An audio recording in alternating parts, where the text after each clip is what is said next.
Hello and welcome to this sixth episode with Conversations with Angel, and we're talking about phalloplasty, and this time we're going to speak about metoidioplasty. Hi, Bach. Hey, hey, kid, how you doing? Hey, I'm good. How are you? Because it's getting weird. There's weirdos out there. There's weirdos out there who I keep seeing calling kids like, come to me, like weirdos in our community. I'm like, I'm gonna stop calling you kiddo. No worries with that. I'm 38, but it's okay. I am somebody's kid anyway. Dude, I'm 20 years older than you. Okay, so I could be your kid.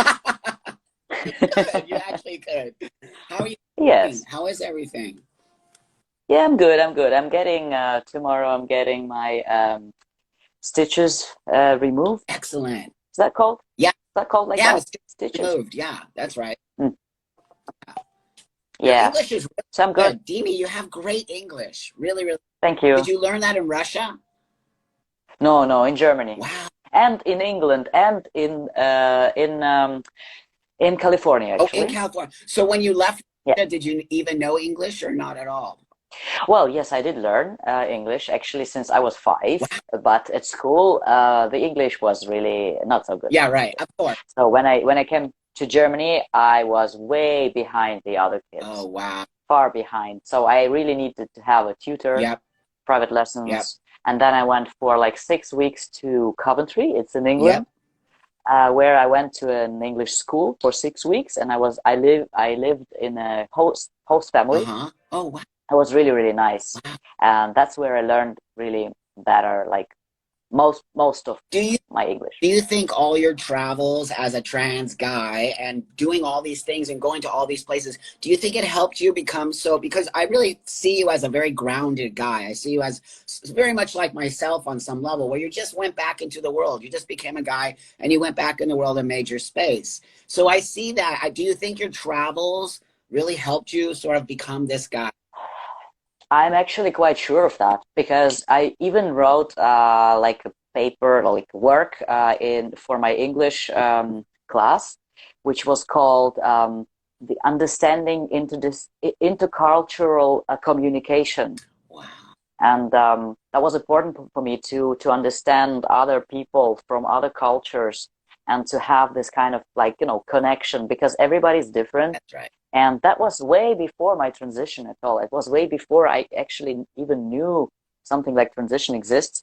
It's just my own urge to Yes. travel the world and also to meet different people because we're all so different and everybody's very interesting in their own way. You see, I love people. your message, and I hope all of you youngsters out there are hearing him, because it's about getting out of the trans bubble. Get out of it. You are not transitioning to be trans. You are transitioning to be you, to get to the world, travel, do things. I guarantee you it will change your life if you get out of this community and go and find people who are just out there. Look at Demi. He travels the world. He's doing things. You're not just sucked into the community. I know that about you. You're also giving. I'm not, no. If we don't give back to the rest of the world will not give to us. We cannot take from the world and not give back. It is actually our job to educate. That's why me and you are here, to educate the world on why some men need penis surgery. It's very important that some men get this surgery or they will not survive. They have to have it, and it's like top surgery. I'm perfectly okay, but you need to have this in order to move. So let's talk about what's going on. Exactly. So today, last time we said that we're going to talk about metoidioplasty today. Yeah. That's another surgery. Do you know the offensive tranny, Demi? Do you know? No. You guys need to hook up. Seriously, okay? So do me a favor, offensive tranny, can you follow? He's at, you guys will really bond. I know that. I think. Okay. Offensive tranny. Yeah, he's a really great kid. I love him a lot. And he just, like you, very balanced. Cool. Excellent. Okay. Okay. And go on. Thank you. Yeah. So the last 5 talks we spent about talking about the 5 stages of phalloplasty, which were the case in my country, in Germany. And yes, I repeated every time that in your country, it might be just 2 stages or maybe even 1. And not everybody needs an urethral lengthening or urethral hookup. Not everybody needs to have testicles. Not everybody needs to have a vaginectomy. You know, so I said like how it's done in Germany in with my doctors. And today we're going to speak about METOIDIOPLASTY, which is a completely different procedure. There is no skin transplantation, and it's only your material from your lower area, from your own junk, basically. Oh, wow. So today, if you want, I will draw some graphic pictures. What's the difference between the METOIDIOPLASTY, is that how you say it? And the METOIDIOPLASTY, and what you and you have like the penis surgery. So what's the difference? Yeah. The difference is the phalloplasty is transplantation of a skin flap, a free transplantation, either from your arm or from your leg or from your back, or also from the pubic area. That also exists. Okay. Also, they did experiment with your lower leg. I don't know what it's called, where your calf is. Thigh area? This area here? This area here? No, the lower. Oh, lower, like the calf. Here? Yeah, but in the front, basically. Oh, in the front. That's the shin. Yeah, the shin. Skin from the shin. Yeah, okay. They did take that. They did experiment with that, but they didn't turn out well. They also used a bone from the shin in order to have erection. Like, well, they basically had a bone in your penis. So the actual, and I'm sorry if my face looks, I'm not being disrespectful at all. No, cool. So they take the actual bone from the shin, and the whole bone, well, like a piece of. You have two there, and basically for walking, for running, you don't need both. So they actually took one, but the problem with that was, as far as my research goes, was that having a bone in your penis just isn't convenient. It's just uncomfortable. You have all the time the boner. A bone, really? Yeah. Sorry, but yes. That's what you have. Yes. Not good. Not very comfortable. But also for the shin is probably not so good. But my research doesn't go very far in that area. I didn't investigate too much. I did go to a doctor who suggested taking that the skin from that part of the area, but that part of your leg, but they wouldn't take the bone anymore because it's just too invasive for the leg, they decided. But that also existed. Now the 3 main procedures or favorable areas for skin transplantation of where from would be the forearm, that's the most common one, then your leg, the second one, and or your back. The pros of your arm are that it's a better sensation and better outer looks. Okay, right. Yeah. And the pros of your leg or back are the bigger size, but you have to be careful there because it might be too big. And the pro is also that you don't lose skin from your forearm because that's what everybody can see, right? Yeah, but that grows back, and then eventually you tattoo over. I'll have a tattoo. Okay. It doesn't even look bad. To be honest with you, it doesn't even look bad.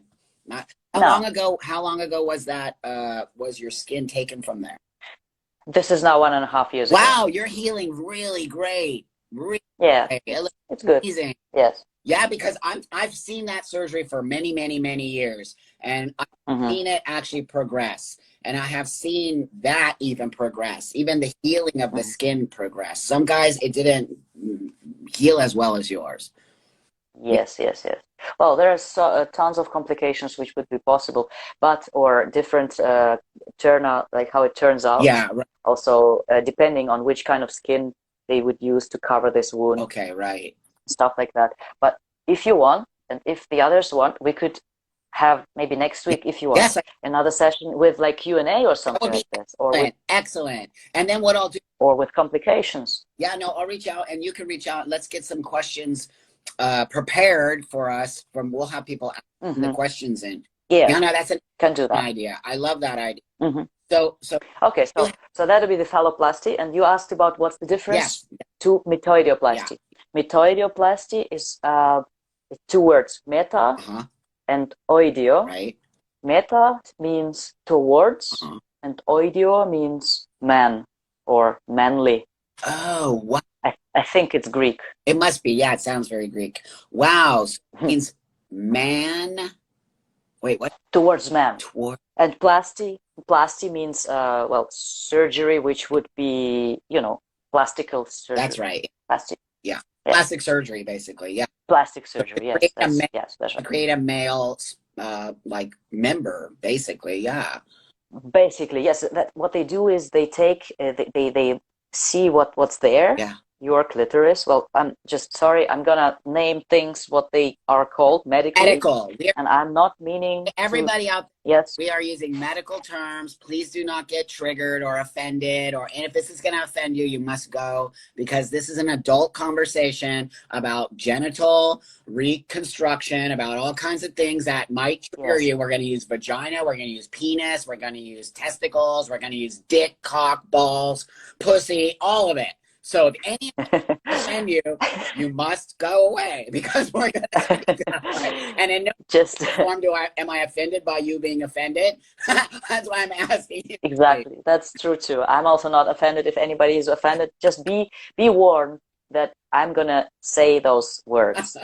Okay, so and I'm gonna draw some kind of graphical picture here, okay, so that everybody understands what we're talking about here. Okay, great. So what we got here is how far can I draw? Right there, until here. Excellent. Okay. All that area. Okay, so this is gonna be like this. This is gonna be the clitoris. It has some skin over it. Right. Yeah. Then, like a penis. Yep. Here we have some Yep. labia minora. That's right. And here we'll have some labia, how do you call it? Majora? Major. Labia major, is that it? Somebody here will, I'm not sure. Somebody who's watching will tell, it's labia major, I think. M-A-J-O-R, isn't it? That's okay, we know it. Okay. Okay, cool.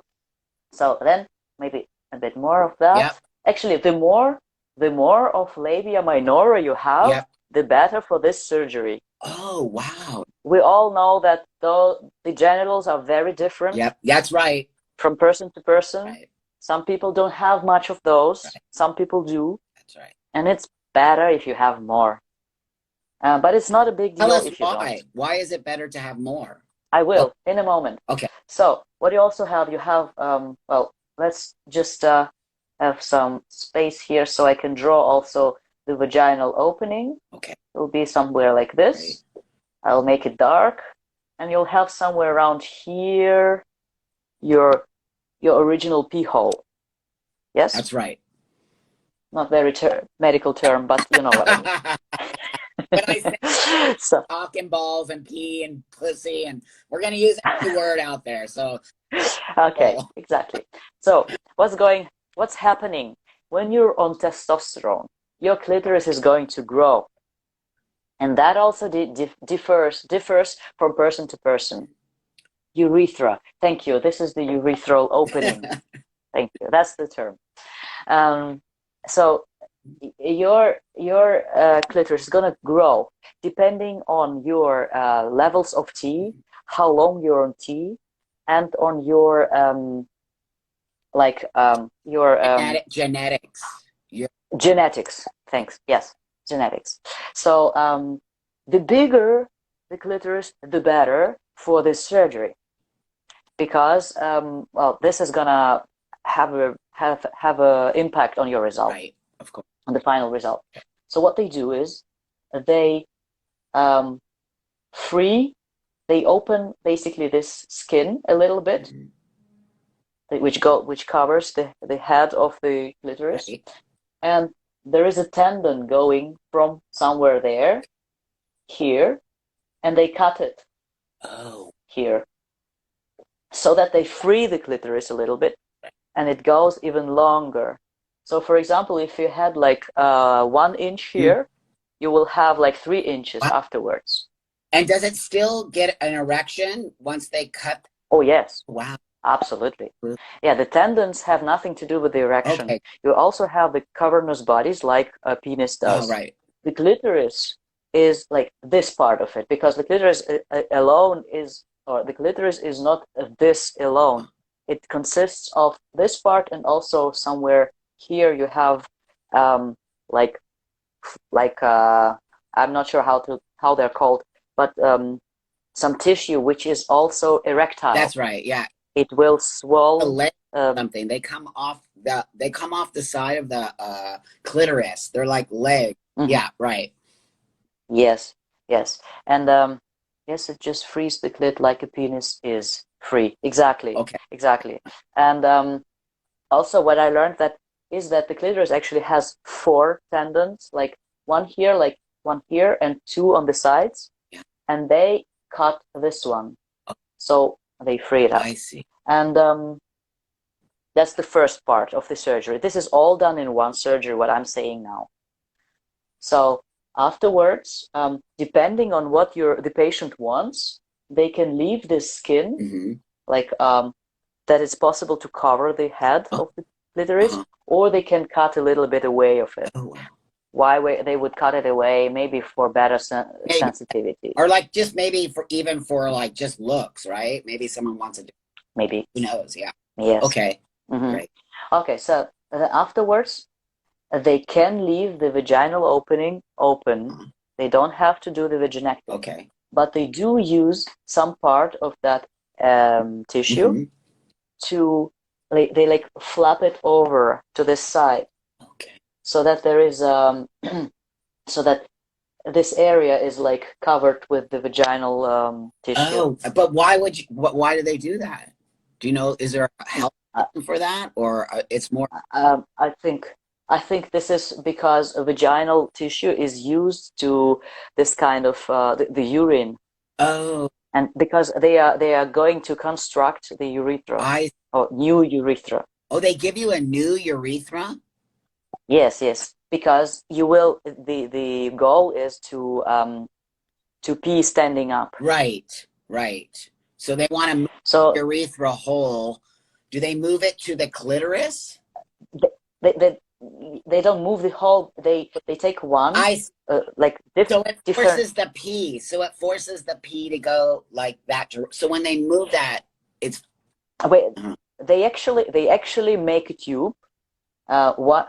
There are different types of how they can do that. The different doctors do it differently. But like one option is they take one libia minora, form a tube, and connect it.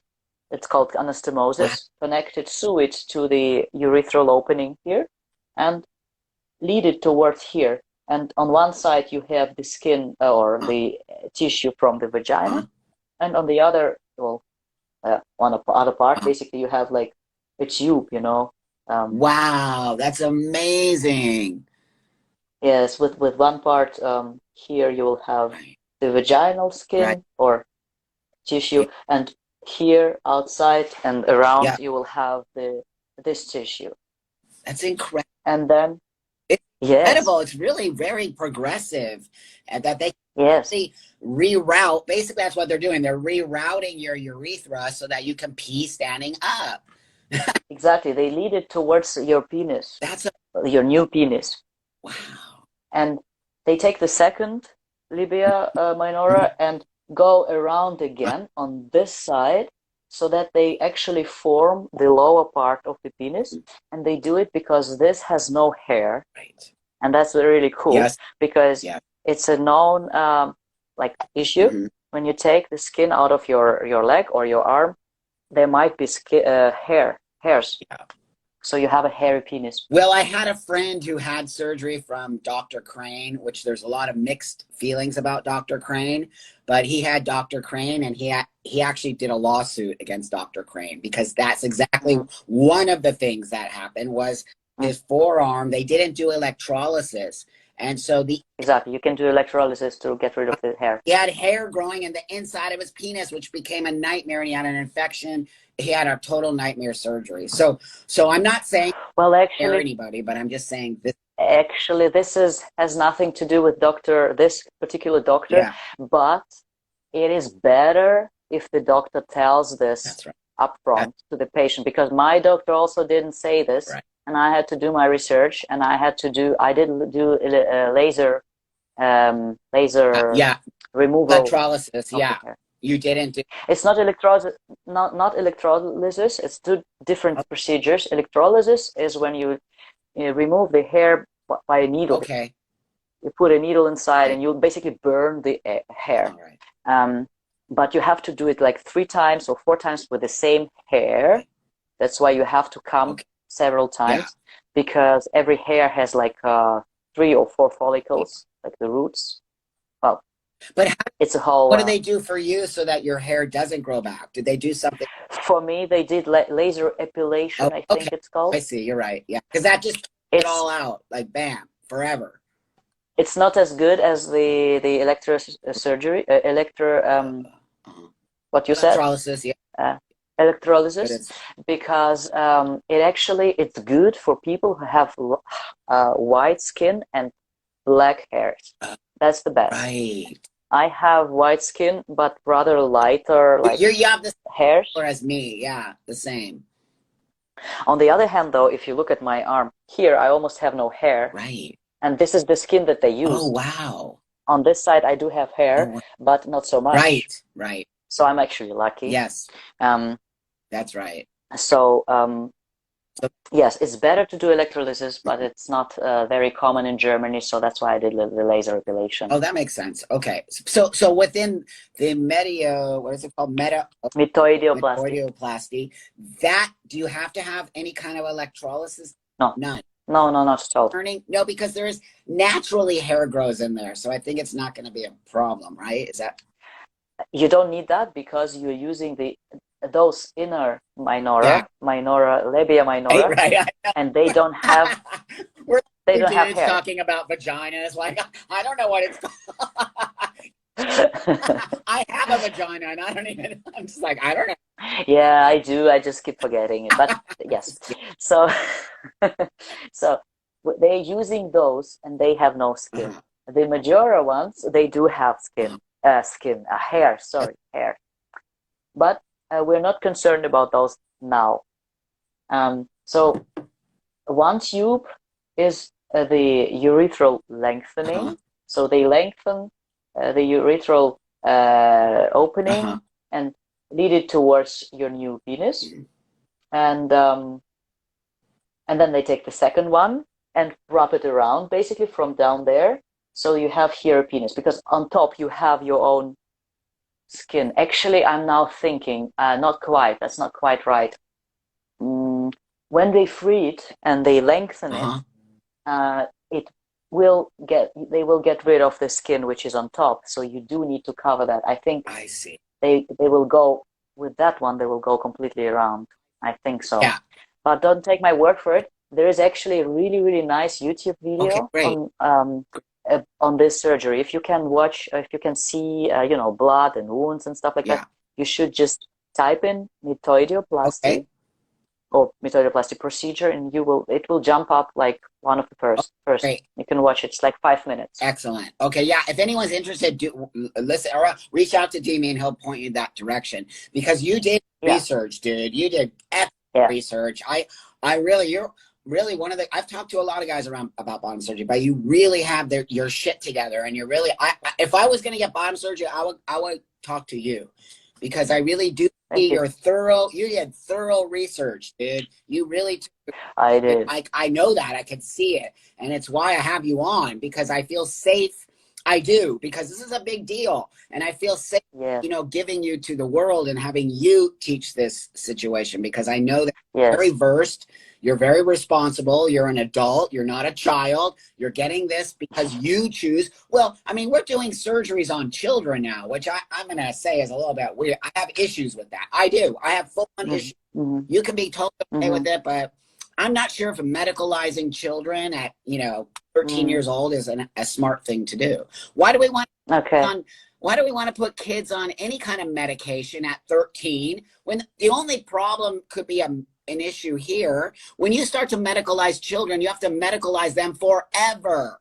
Forever. True. So True. we're not thinking about that. What if we just let kids be little tomboys like me and you were, right? And then figure this shit out when they get to be 16. 16 and 17, I have no issues with. Yeah. Issues with 13. But before, that doesn't sound very good. Can make his own choice. I do think 17 is different now than when I was, but I do not think a 13-year-old can make that drastic of a choice to take hormone blockers. No. Come on, man. Yeah.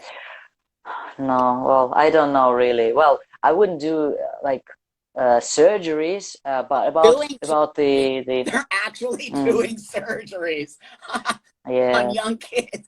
Oh well. And also, yeah, you know what hormone blockers do, my friend? They block your. Yeah. What if you want to get a vagina? What if you're a trans woman at 13 and you want to get a vagina at 20? You've stunted your vagina growth. They're not talking about that. What about us and our genitals? If we take hormone blockers, we're also stunting the growth of our vagina, which you're telling me we're using the vagina to create a penis, are we not?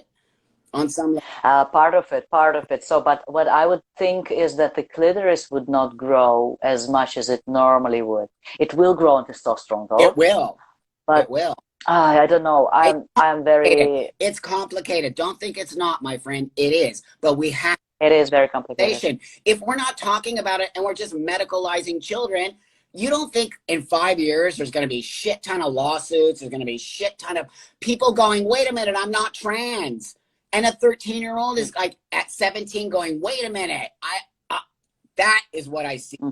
I'm more willing to have a kid deal with mental issues than to literally physically change their body when they might not want that. Yeah. They might. Yes, I agree with you. Yeah. I agree with you. First, like clear out of the way, like all which can be cleared out of the way, like work with your head.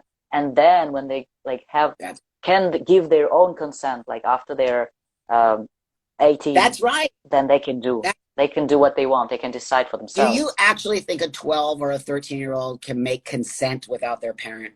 Because I'm going to say no. No. I have an 8-year-old. No. I'm going to say no. A 12-year-old cannot make a life-changing decision without their parents. Well, we are letting in the United States children literally make a life-changing decision for themselves without their parents.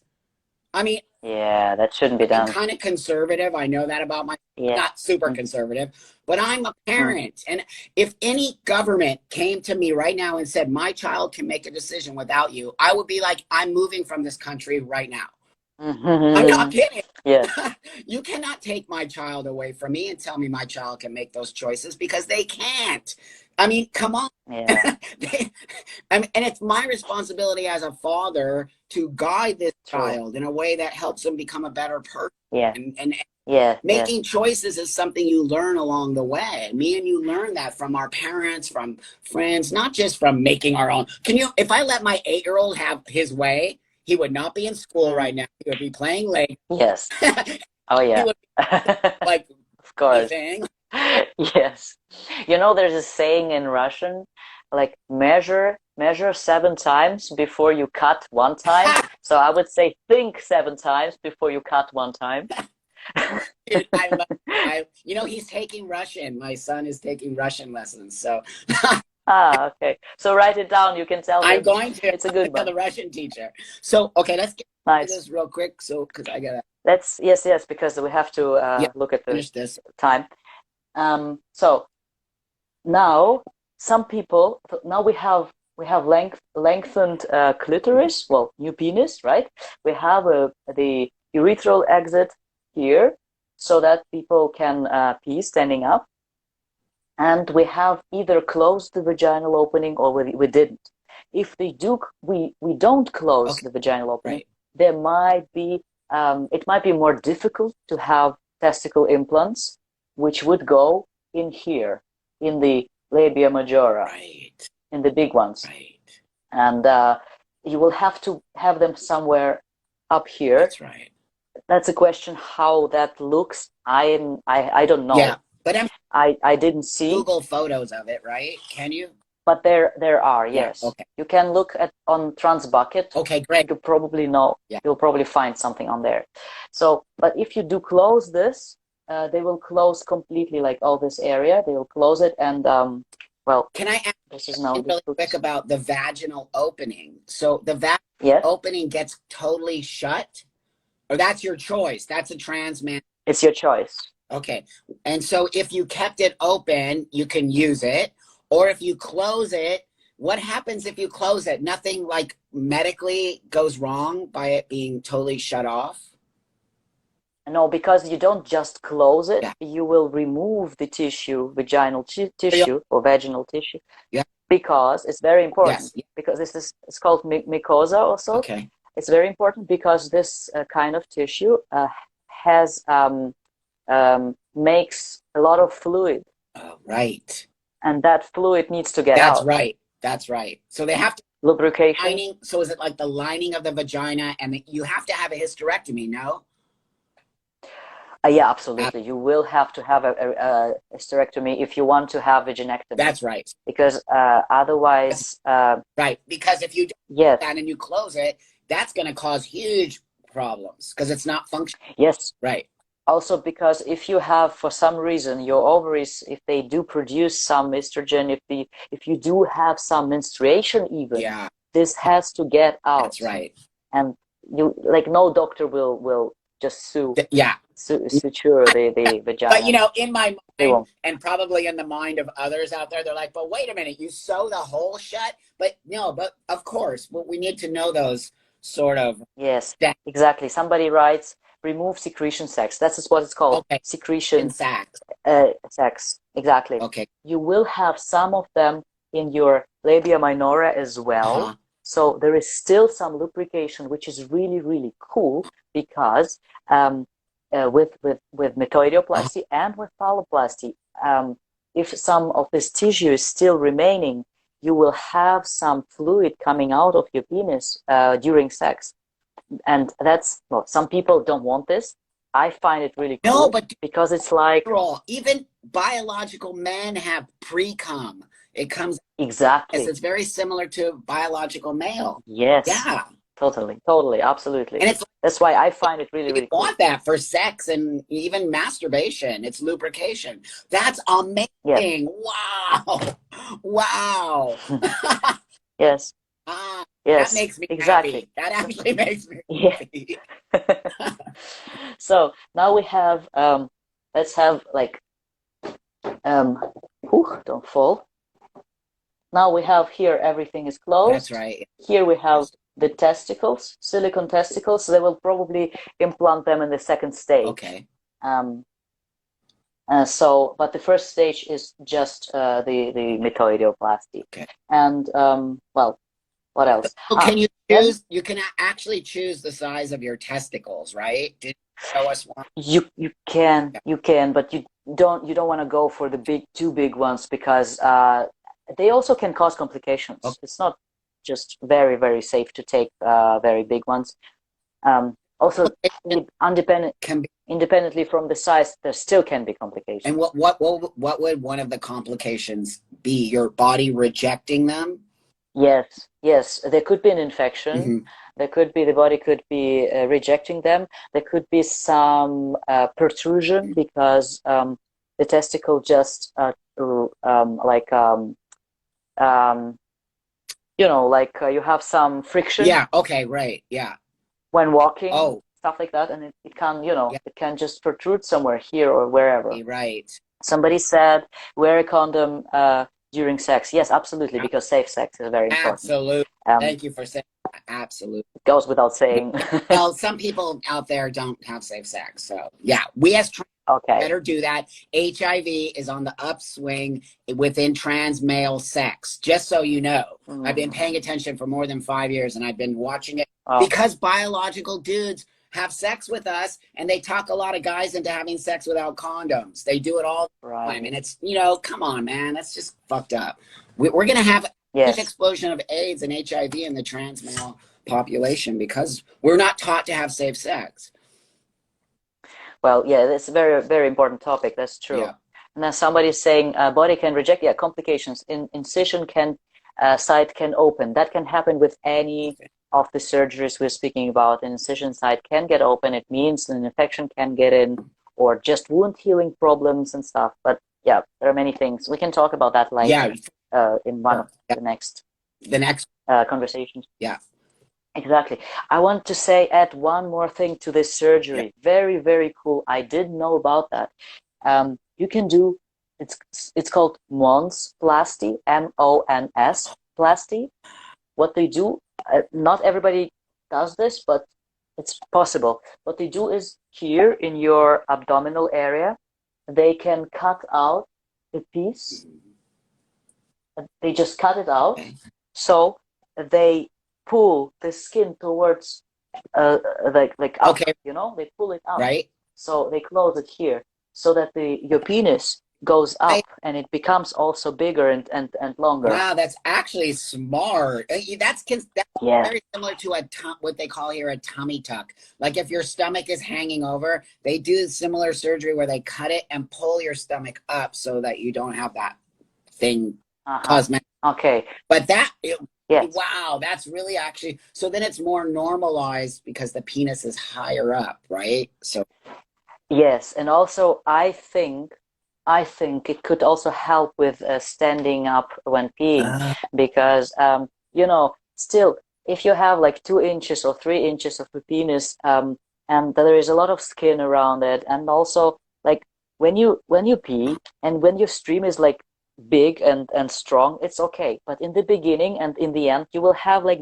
dripping, and I think it's not so easy with the, like, if your penis is a bit smaller. No, that's right. And I stand and pee I don't use a stand and pee. I taught myself 100 years ago how to stand and pee against the toilet, but it's the beginning, it tinkles a little, and at the end it tinkles, and my underwear is disgusting.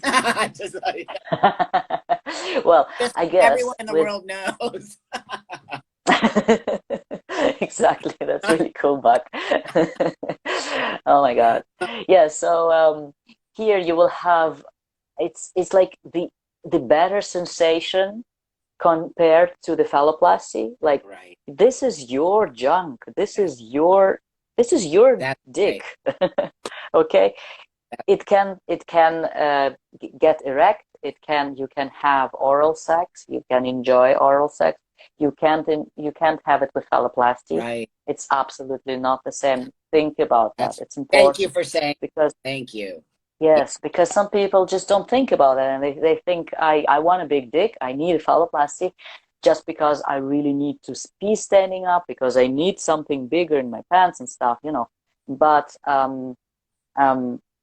you won't enjoy oral sex with phalloplasty. No, thank you. It's a thing. You know, it was really one of the reasons why I chose to stay with my space, because I just like sex way too much. And I was too worried that I wasn't going to be able to. So for me, it was really also about sex and about having that feeling, and why I chose. You remember 20 years ago, we didn't have what you have. I could probably say if it was a different situation, I might consider doing what you did 20 years ago. But I didn't have the opportunity. And sex was one of the reasons why I didn't do it, because I wanted to. Sure. You know, and you know, even if doctors already like 20 years ago, they did do phalloplasties, no, they did. But they weren't so experienced. That's right. And that's what I see now in Russia. That's right. Oh my goodness, I would never do that in Russia now. Yeah. Because they are still experimenting. It's not looking really good. Like, it's some people are lucky, some guys are lucky, and they get basically what they want, but many people are not very happy with the results, and with complications, you know. I have to tell you, Dimi, it's because I know what's happening. These kids need it so bad that they're willing to just get that surgery. I know, I've been watching this for 25 years. Yeah. Same shit. Yep. And now it's in Russia because these kids are coming out, and, you know, we have your situation in Russia, but these kids, if they can get it, they're going to do it. And then they end up regretting it because they don't get the opportunity you have, which is to take the time, energy. This is why your story and what you do is so important, Dimi. You're going to be put in a space of really helping these youngsters understand. Take your fucking time. Really, even if it's 2 more years, you might have the most way better outcome. And then that's for the rest of your life. I say it all the time with tattoos. Make sure you pick your right tattoo artist, because I'm getting tattoos, dude, because I needed to have the tattoo. And now I'm like, fuck, I've never done that. So yes, exactly. It's like that. It's like irreversible almost. And but Russia is about 20 years behind the States, for example. You can really say that, and behind Europe in that sense. In Russia, is it funded through the government, or do you have to pay on your own? No, you have to pay by yourself. Wow. Yeah. So see. Yeah. And then how do they get the money, these kids? And like, how do they like fund? Do they do GoFundMe campaigns, or how are they paying? They're taking credits. Like, yes, they do that, and then they pay in years and years. See what I mean? I feel like we're becoming a medical industrial complex on some level, the trans community. It is. You know how much money they're making on surgeries from us now already, dude? It's like already in the billions. I'm like, what? It feels very, that's why when we go to the children, I'm like, that feels very like medical industrial complex to me, that we're medicalizing us. Me and you are adults. We need this. This is something that has to be in our community. But we are adults. When it starts going down to lower generations, and then I start to see the money signs, dude, I'm like, what? This is freaking out a little bit here. It's not, Yeah, I would wait. Why do you think surgeons are getting into trans medicine? That's why. Well, probably, but there are different doctors as well. No. And many of them really, really help, not just for the money. That's right. No. There are great doctors out there. I for one, have 2 amazing doctors. So that being said, no, not everyone, but I'm looking at it as a whole picture, and even as a worldwide picture. I'm starting to see very lot of money being put into this. This is important. We need money into our reconstructive surgery. We need money put into how can me and you function in the world as men? How can we just become ourselves and move forward in the world? And I think that your story is so important, because you're creating that space that a lot of the younger guys coming up want to be like you. They don't want to be like me. They want to be like you. And that's important. Well, many of guys actually want to be like you, especially those in Russia, because phalloplasty is not so easy to get there, and they really want to get into the place where you are right now, like loving their body, accepting their body the way it is. Take the next step. At least that's why for the bottom surgery. That's why me and you connect. We just have faces in our own bodies, but me and you understand. And whatever it is that you need in order to move forward, we should never judge anybody in this community for getting surgery or not getting surgery. Or that's just really crazy. I don't judge anybody for whatever they do. For some reason, people think I do, but I don't. I just only speak about my own story. And then I invite beautiful men like you on to explain why. Thanks. So yeah, I saw there were questions. Let's take those questions and answer them maybe next time, because there were questions about sensation and size and stuff. I suggest we do it next time. I want everybody to either send me or Demi, let's talk later, and we can set something up, or people can send you the questions or whatever. Questions. Yeah, yes. And then we'll have you on again next week, and then we'll forward on that. Okay. So like next Tuesday, same time, if it's okay with you, with me. Sounds good to me. Cool. Okay. So tell us your Instagram, your YouTube, or your Twitter, all of that. Yes, my Instagram is right there. It's teatime_coach, and my YouTube is teatime. Excellent. Just space in between T and time. T as testosterone. So yes, follow me. I'm really pleased if you do. And there's still some free coaching available.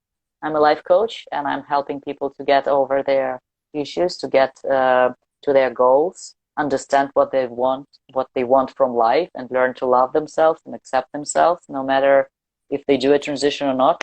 Actually, no matter if they are trans or not, but it's just that I happen to be trans, so I understand the topic. But yes, just write me, and there are still some spots available. No, really, thank you so much for being such a great community person. That means a lot to me, that you share and that you give back to the community. That means a lot. It's why I really connected to you, kiddo. So cool. I gotta stop saying that. There's too many. No worries. No worries, Buck. I'll talk. So yes, have a beautiful day. Okay, and we'll see you next week. And you. Okay, right on. You too. Bye-bye. Bye.